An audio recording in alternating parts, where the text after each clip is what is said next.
¿Qué tal, jóvenes? ¿Cómo están? Espero que se encuentren muy bien. Miren, ahora voy a grabar el video acerca del arte barroco, el tema pues de esta semana. ¿Qué podemos decir del arte barroco?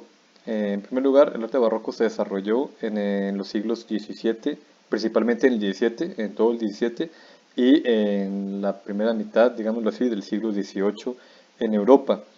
Este, este estilo del arte, digamos, este estilo artístico, este estilo en todas las artes, en la arquitectura, en la pintura, en la escultura, se llevaron a cabo, se dieron no solo en Europa, sino también en Latinoamérica.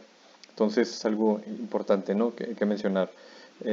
¿Por qué? Porque bueno, ya en el siglo XVII ya estamos hablando de la colonia, aquí por ejemplo en lo que era la Nueva España, ¿verdad? Entonces los españoles que vivieron, que experimentaron, conocieron el barroco, lo llevaron a la práctica, cuando están aquí en continente americano también aquí lo ponen en práctica, ¿verdad? Entonces por eso podemos encontrar en muchos de los centros históricos de algunas de las ciudades de México, por ejemplo, de Perú también, por ejemplo, del Río de la Plata y demás, podemos encontrar construcciones barrocas, ¿verdad? Este estilo arquitectónico, escultórico también, lo podemos encontrar en el arte latinoamericano, ¿va?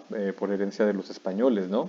Entonces, bueno, es algo pues importante que mencionar, ¿no? El barroco, chicos, supone la distorsión completa de casi todos los valores clásicos y por lo tanto se entiende como la antítesis de los valores clásicos en el arte. Ustedes saben a lo que nos referimos a lo que me refiero con los valores clásicos, ¿no? Ya hemos hablado del arte de los griegos, el arte de los romanos, ¿verdad? Y vemos ahí los valores, por ejemplo, el valor de la belleza, el valor de la proporción, las medidas, la simetría, etcétera, etcétera. ¿Recuerdan? Entonces, en el barroco vamos a encontrar que se rompen, que se distorsionan estos valores. ¿Va? Ahorita más adelante vamos a entender bien por qué. Bueno, encontramos también en el barroco el movimiento de las formas y la libre expresión de los sentimientos. Cuando hablamos del movimiento de las formas, muchachos, cuando hablamos del dinamismo en este arte, no nos estamos refiriendo precisamente a un movimiento físico, sino a enfrentamientos de formas, modos o temas contrapuestos. El arte del barroco es un arte de mucha contraposición. Por ejemplo, en líneas rectas con líneas curvas. eh, por ejemplo, no sé, rostros eh, serios, taciturnos, pero indumentaria o ropaje con mucho movimiento, digamos, alterados, ¿verdad? Muchos pliegues en los ropajes, ¿no? En la indumentaria de los personajes, en el caso de la escultura. ¿Ok? Entonces encontramos bueno, juego de luces y sombras, encontramos varios contrastes, varios enfrentamientos, dice aquí, de las formas, de los modos y temas contrapuestos en el barroco. El barroco también, jóvenes, lo vamos a entender como la exageración en el adorno. El arte barroco emplea mucho, por ejemplo, la arquitectura, la escultura, emplean mucho este recurso, ¿no? Del adorno, muchos recursos visuales. Entonces, el barroco es un arte cuajado de adorno. ¿Por qué? Porque este tipo de arte busca mucho la ilusión óptica en el espectador con la intención de provocar, digámoslo así, de mover el espíritu de las personas, ¿verdad? Además, pues, como ya sabemos, de provocar un goce estético, ¿no? ¿Cómo surge el barroco, chicos? ¿Qué ocurría en el mundo que provoca de alguna manera, que motiva el surgimiento del barroco, de estas propuestas que ya vimos en esta pantalla, ¿no? ¿Qué está ocurriendo en el mundo? Bueno, el mundo está dejando de lado ya el Renacimiento, está superando de alguna manera el Renacimiento y ustedes recuerdan en el Renacimiento decíamos que el ser humano es el centro del universo, es decir, es una sociedad y es un arte, por lo tanto, y es una cultura, por lo tanto, antropocéntrica, pero los descubrimientos de las ciencias, ¿verdad? Uno de los descubrimientos muy importantes es que el planeta Tierra no es el centro del universo, por ejemplo, ¿no? Antes se pensaba que el Sol y las demás estrellas, los astros, daban vuelta, giraban en torno al planeta Tierra. Descubrimientos posteriores nos dicen que no es así, que de hecho la Tierra da vuelta alrededor de una estrella, que es el Sol.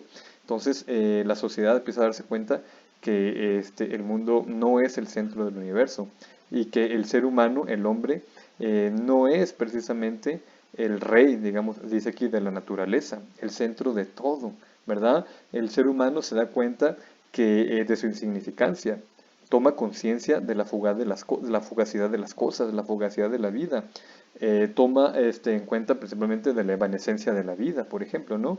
De la pronta muerte, de la inexorable muerte del ser humano. Entonces el ser humano se siente, después de mucho tiempo, ¿no? Se siente nuevamente desprotegido, se siente consciente de que el mundo ante los ojos del ser humano puede resultar una mera apariencia, tanto así que un dramaturgo de estos siglos, Pedro Calderón de la Barca, dramaturgo español, incluso dice, reconoce o supone al mundo como un gran teatro, ¿sí? Es decir, el mundo como una gran representación, ¿va? Entonces, esto de alguna manera motiva el surgimiento del barroco, le da un carácter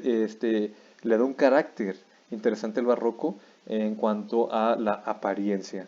Para el barroco es muy importante lo que se percibe en los sentidos, ¿no? La apariencia de las cosas. Y entonces en la arquitectura, en la escultura, por ejemplo, en la pintura, pues se recurre mucho a esta idea, ¿no? De el mundo como la apariencia, lo que el ser humano puede percibir a través de sus sentidos. Eso es el mundo, ¿no? ¿Qué específicamente qué puedo decir de la arquitectura barroca? Bueno, ya dijimos, hay una ruptura de los elementos o los valores clásicos.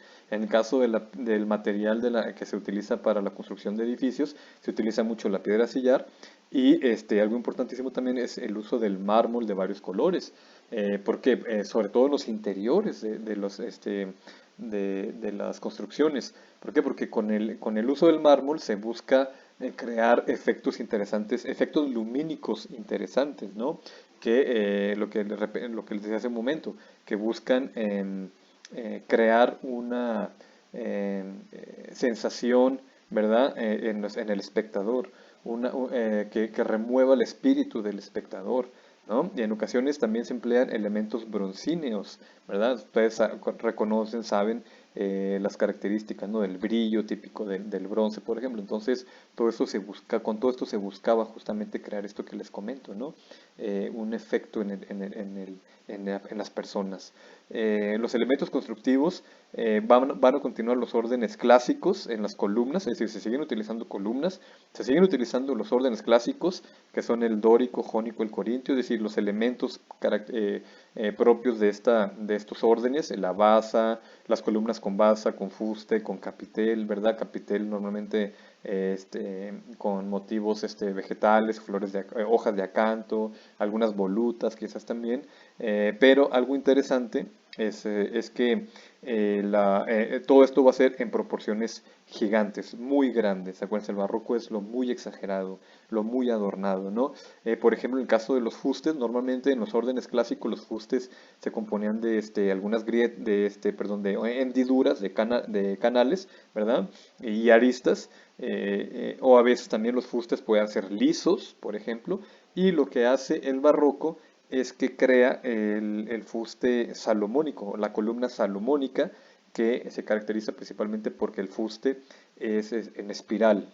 Ahorita vamos a ver una imagen, bueno, déjenme para que no se nos olvide, luego se me olvida, ¿no? Este es un ejemplo de columnas salomónicas muy propias del estilo barroco, ¿verdad? Entonces, ustedes se fijan, tenemos la basa, el fuste y el capitel, y el fuste no es liso ni estriado, sino que tiene estas espirales, ¿no? Bueno, otras características importantes, vamos aquí, se introduce el entablamiento curvo, es decir, las fachadas curvas se empiezan a practicar mucho este tipo de arte barroco. Encontramos también lo que les comentaba, ¿no? Las ondulaciones en las fachadas. Se sigue utilizando el arco de medio punto y las bóvedas de cañón. Algo interesante y algo, digamos,